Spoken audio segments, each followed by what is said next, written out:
বিশাল মিছিল শিয়ালদহ থেকে আজকে চাকরি প্রার্থীদের যৌথ মঞ্চ, যেখানে 2022 প্রাথমিক টেট, পিএসসি, এসএসসি, পুলিশের চাকরির জন্য যারা পরীক্ষা দিয়েছে এবং একই সঙ্গে সব থেকে বড় বিষয় যারা যৌথ মঞ্চ, প্রত্যেকে আজকে একসঙ্গে রাস্তায় নেমেছেন নিজেদের হকের চাকরির জন্য।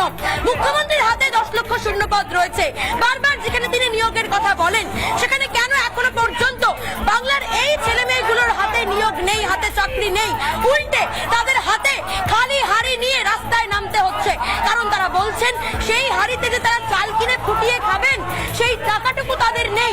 জীবন জীবিকা কিভাবে তারা চালাবেন, কিভাবে একটা গোটা সংসার চালাবেন তারা? হাতে চাকরি নেই, দীর্ঘদিন ধরে রাস্তায় বসে রয়েছেন তারা।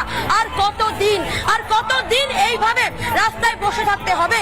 বাংলার যুবকদের, যুবতীদের প্রশ্ন থাকছে আমাদের।